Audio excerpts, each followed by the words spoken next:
Welcome back, Defiant Ones, to part 2 of Class Warfare, the fight you didn't know you inherited. Last week, led by Bill, we started a discussion on class warfare in American society and basically what the stratification looks like nowadays after the growth of the wealth gap. It took us to some interesting places, and we ran pretty damn long. That led to a decision to split the episode into 2 parts, so here we are with part 2. Probably about a week sooner than you guys expected, which is awesome because we've got another episode scheduled for next week, so stay tuned. Without any further ado, here's part 2 of Class Warfare, the fight you didn't know you inherited.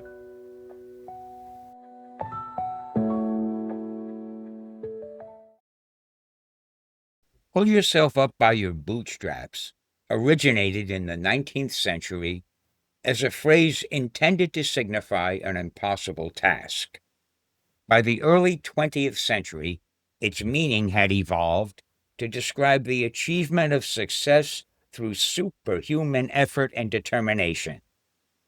And here we stand now, in the 21st century, and quite ironically, pulling oneself up by one's bootstraps has become every bit as impossible as the phrase was originally intended to imply.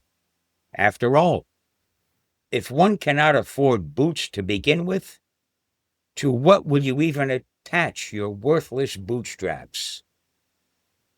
So whose fault is all of this anyway? Well, if you've been following along up to this point, you've already figured out that the rich and the powerful certainly don't want you to think that they had anything to do with it. To that end, they have established an elaborate matrix of potential scapegoats upon whom they can cast fault, each one precisely targeted to a specific audience likely to buy into the rhetoric of blame. Not surprisingly, the only unifying characteristics among these scapegoats is that each of them belongs to some minority population, and not one of them is either rich or powerful. Think about some of the ridiculous stereotypes. Immigrants are taking your jobs! Oh, really? What jobs? You mean like dishwashing and fruit packing and landscaping? Like all the jobs none of us want to do because the work is too hard and the pay is too low for our privileged standards? Bullshit! Homosexuals are grooming your children! Oh, is that right? Is that what they're doing? Then why is it that I virtually never read about a gay man abusing a child, but the media is constantly flooded with stories about rich and powerful white pedophiles? Fucking nonsense.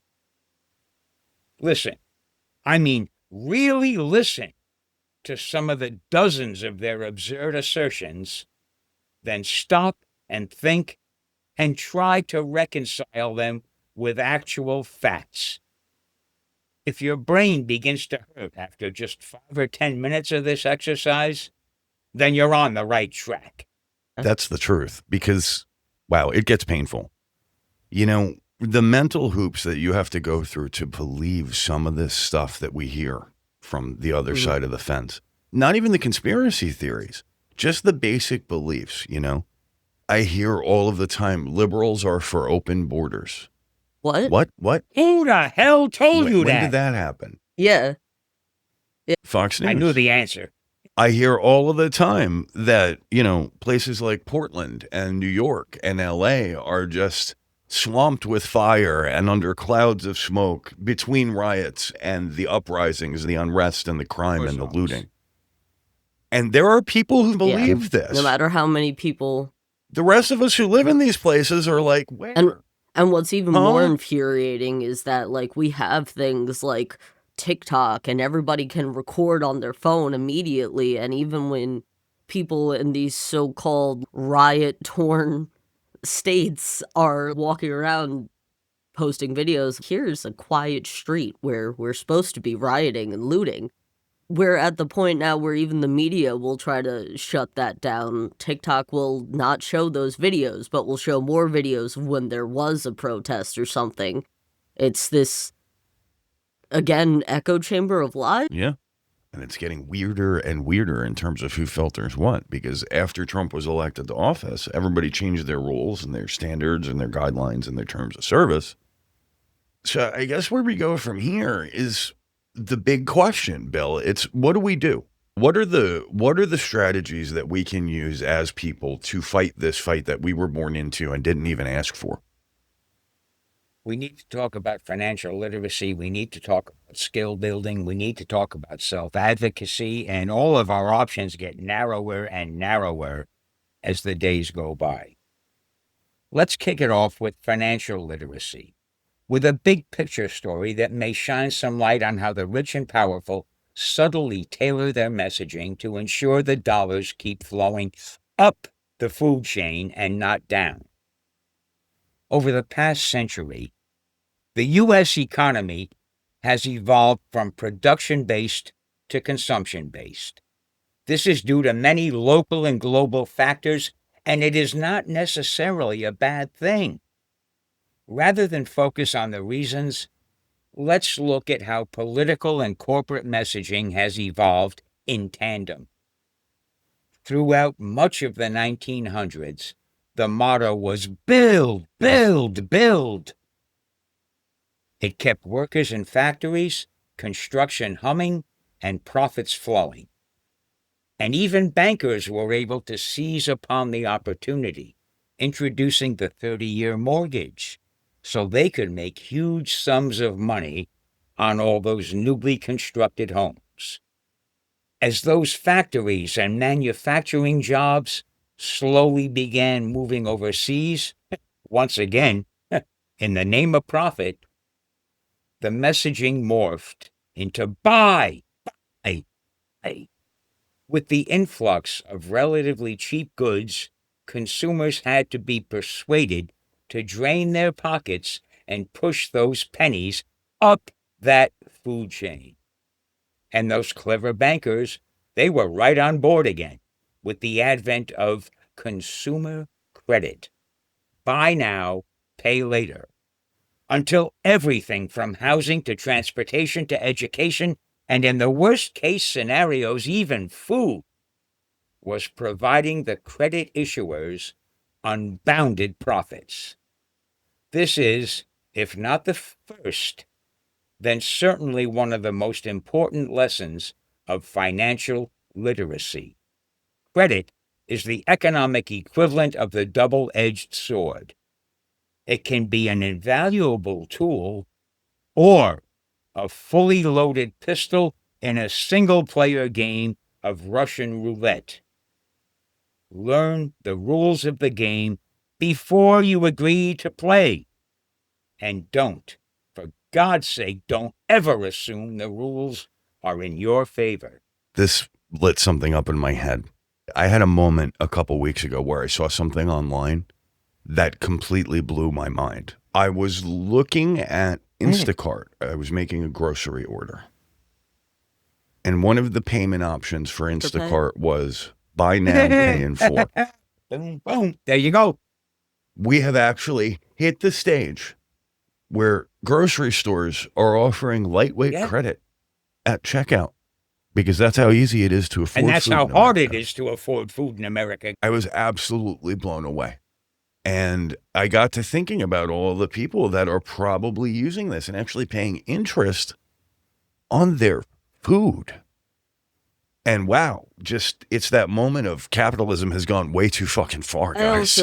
I think the biggest thing that came to my head with this whole thing, and I know we've probably discussed the gaps and lacks in the American education system, but talking about, financial literacy, wouldn't it be great if the American education system taught kids financial literacy? Wouldn't it be great if we had classes that teach you how to balance a checkbook or have an understanding of what credit is? Gotta check Yeah, your but credit like just like report. you said, Bill, they don't want us to have an understanding. They don't want us to realize that it's the double-edged sword. They probably are hoping that all of us end up on the Russian roulette side of the gun. Why are we teaching all these kids about Pythagorean theorem when it would be really nice if they understood what a credit card was when they got out of high school? because Yeah. and I'm going to roll it right back to George Carlin. The people in power don't want you to know their secrets, because once you know their secrets, the money stops flowing up the food chain and you might have a bit of power over them. What a Oh my horrifying idea. God. It's radical. You know, when we get together, it gets even more radical. And that's the thing. We keep talking about the power of us, really. So let's dig into that. What are the options for community organizing, local movements, mutual aid networks? See, here's the thing. We cannot just take for granted the things that are happening and trust that somehow it's all going to work itself out in the end.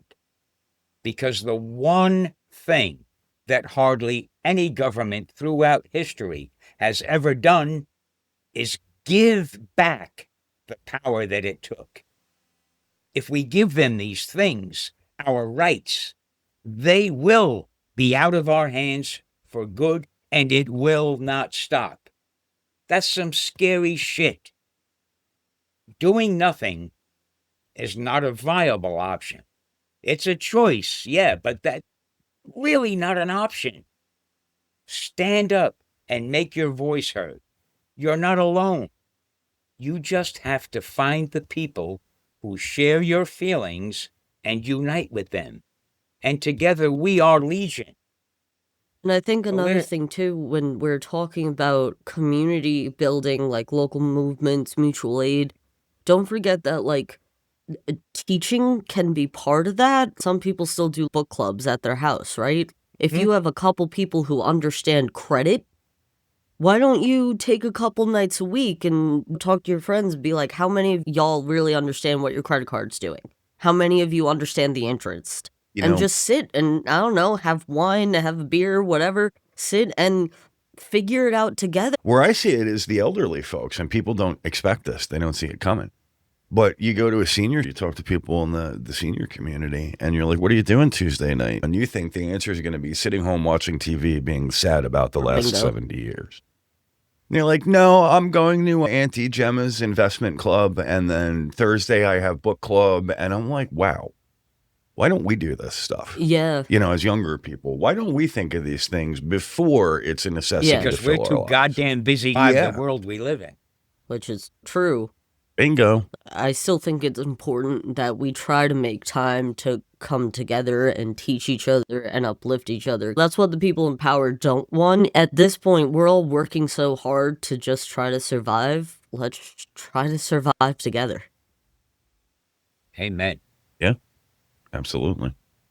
What about voting and advocacy and coalition building, political engagement?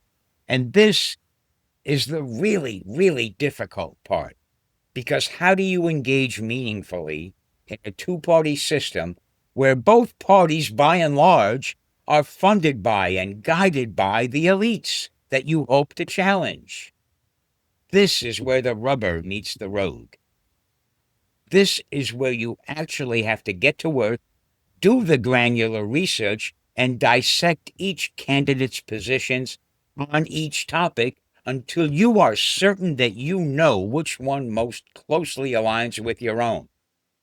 And it is going to be painful, because the ones who really want to further your interests are only a handful, a small handful in a generation. And most of them are beaten back by the realities of the existing power structure. So find the ones whose ideals most closely match yours. Give them your vote, and then don't let them forget that they got it. Write to them, email them, get all up in their social media like your life depends upon it, because in a potentially not too distant dystopian future, it actually might. Then we have to talk about lines of solidarity across race and gender and geography. That black guy down the block is not your enemy. You think you're struggling. He is struggling harder than you could ever possibly imagine against centuries of ingrained prejudice and brutal repression. That woman next door, that single mom on food stamps, she is not your enemy. That Salvadoran family renting the house across the street, they are not your enemy. There's 8 of them, simply grateful for the shelter and looking to you as the inspiration for what they can become. Oh, and that gay couple around the corner, their smiles and waves to your children as they walk by are nothing more than the outward expression of their own inward hopes of someday adopting a child of their own. Your neighbors are not your enemies. Reach out to them. Learn something about them. Just try to understand them, and then maybe invite them to join you. Stand by your side in the universal struggle against oppression and dominance. Just fucking think about it. And also keep in mind, not only are all of these people not your enemy, but a real easy way to keep the lower class down is to start infighting. Make us fight each other. Yeah, So keep them then fighting we each can't other. fight them. Keep them fighting each other. If you fight on the ground, you can't fight upward. Remember that. It's a strategy that has worked for centuries, and it continues to work because we fall for it so easily. We should all be looking up and not at our neighbors. There's plenty to fight in that direction. So we talked about making community groups and helping each other grow that way. But there are also some people currently in politics who actually started from the ground up, started like you and me, and are really fighting for everyone's best interest. Bernie Sanders is the first one that comes to mind. I also think AOC. We have some other people like Elizabeth Warren, and I'm gonna fuck up that man's name, so somebody else say it. Zoran Mamdani. Mamdani. You got it. Zoran Mamdani. Yes, you have to bring him to the table because the amount of real estate he takes I up on love the that president's head is almost as much as Gavin Newsom. Easily as much as Gavin Newsom. It's And the thing beautiful. is, these are not anywhere near the only people we could name. They are the select few, the very, very few who have made it through the battle. These are the ones that have not let the existing system beat them down. These are the ones who have... I think perhaps the best example that pops to mind for me and somehow didn't make the list is Barack. Oh my, how did I miss him? Yeah. Because we've got a guy who started as a community organizer and ended up as the president of the United States. Yeah. That's the story. That's the thing that we Literally. want to see. That's the thing that we want to hear. That's Yeah, the thing and we I think want to that's see. why- Literally against all odds. And I think, As opposed to somebody yeah, who and I bought their think way that's in. another reason, other than him being the first black president, why it was so impressive that he became president. Like, outside of his race, was because he's an example of ground up. As a single-term senator, he was able to parlay his charisma, his knowledge, and his less than stellar political advantage into exactly what he needed to be the person we needed in a time when we desperately needed him. Thanks, Obama.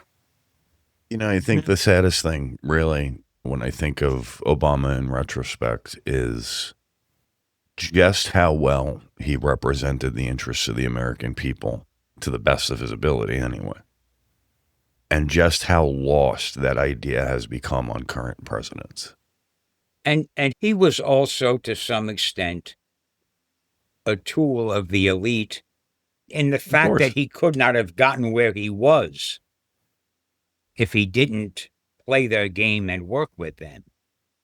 Yeah, One of I feel those that. people espoused the same ideals and the same aspirations and the same goals that I look toward, and to the Yeah. best of his ability worked within the system to get to a place where he could actually try to do something. And I think for me, when Obama was president, I was still in high school. I was still learning politics through the American education system, so I wasn't really learning a lot.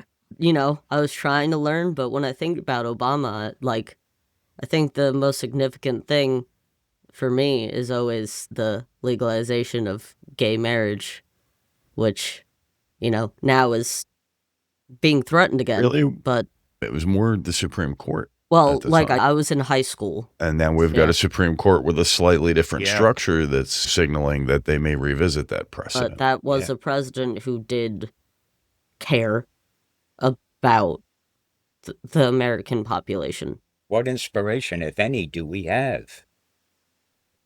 Well, if we've learned anything over the past centuries and millennia, it's that A, nothing is easy, but also that B, nothing is impossible.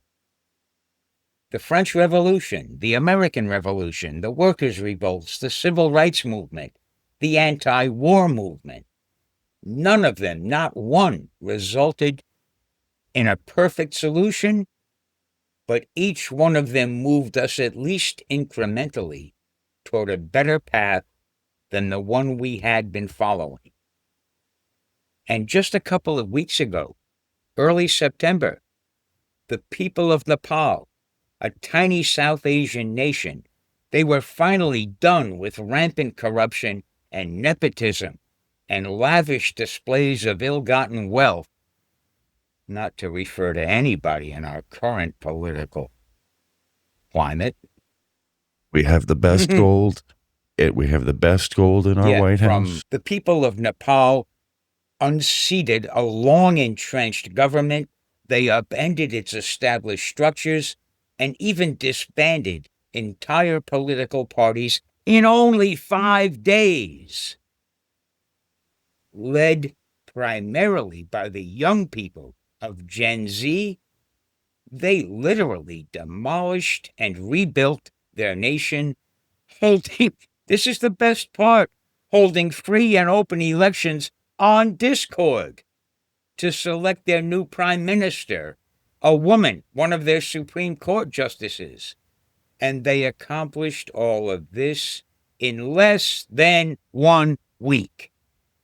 So, yeah. Impossible. Here's the thing. It's When impossible. we look at all of these movements, these revolutions, these revolts, the first thing we have to remember is the way they even got started is by people coming together. Like we talked about before, don't fight your neighbor. Join them in the fight upward.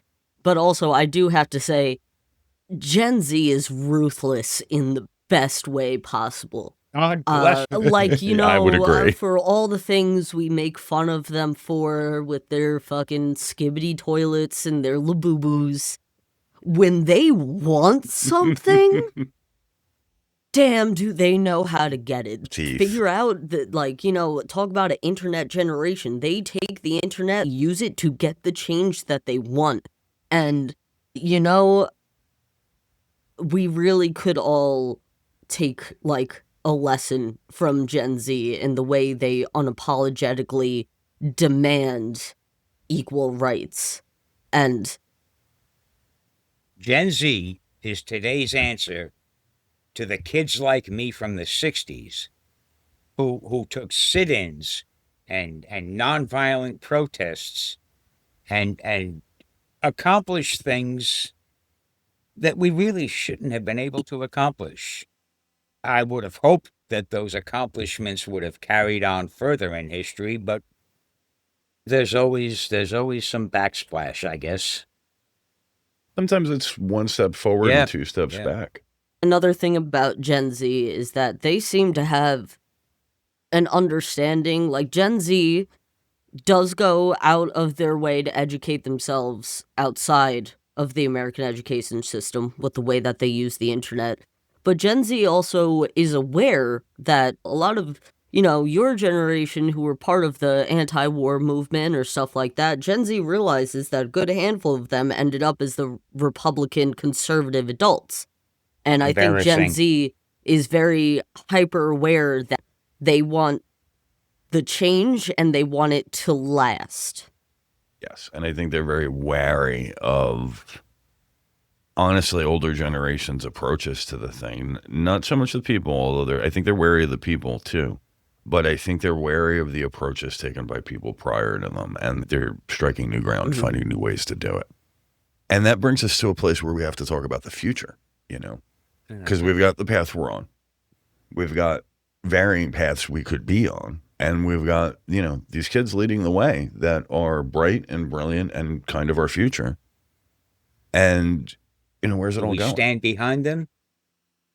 Or do we come up with a knee-jerk reaction to fight them, to hold them at arm's length?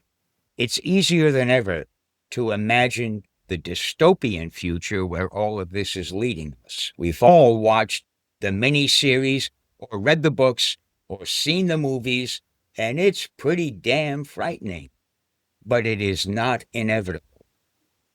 There are other possibilities, and we have come tantalizingly close to them in the not-so-distant past.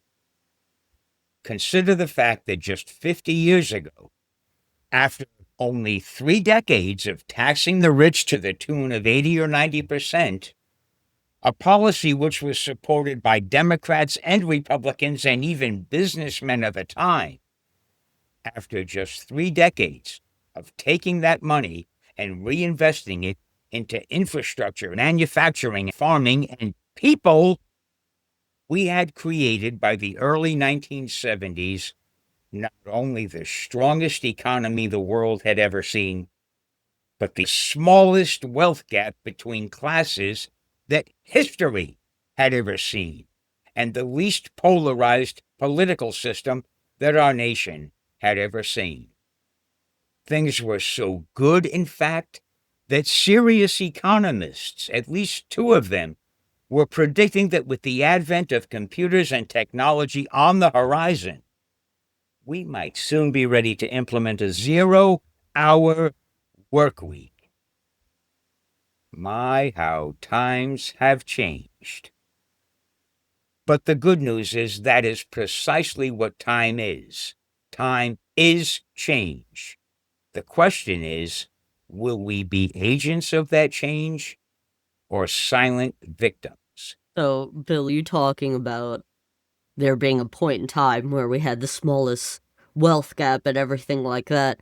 It almost Imagine it. sounded it almost sounded like the intro speech to Wacko's Wish about how prosperous the town was when the king and queen still reigned, and then how everything went to poverty when the new king came in. And you think there's no mature messaging in cartoons? Get the fuck out of here.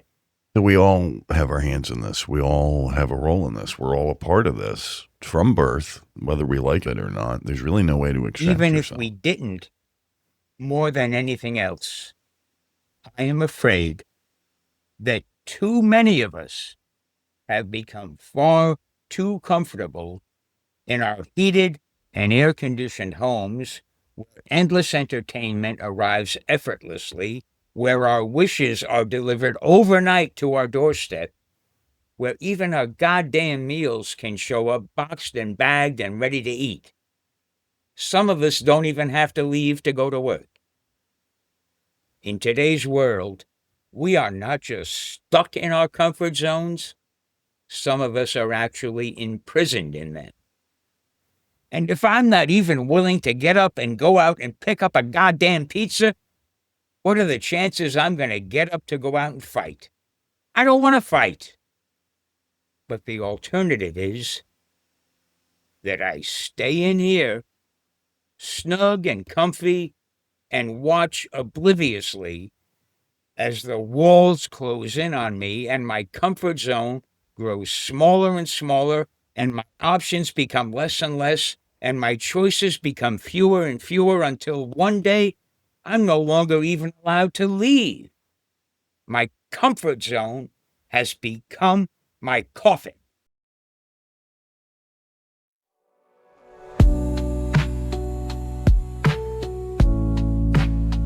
Your hosts and producers are Niels, Bobby Socks, and myself, Bill. Behind the scenes, the audio magic is woven by Niels and Jack, with crucial feedback and assistance from our associate producers, Tyler and Turbo. Our writer's room is composed of everyone we just mentioned, with help from our friends Skeeter and Jimmy.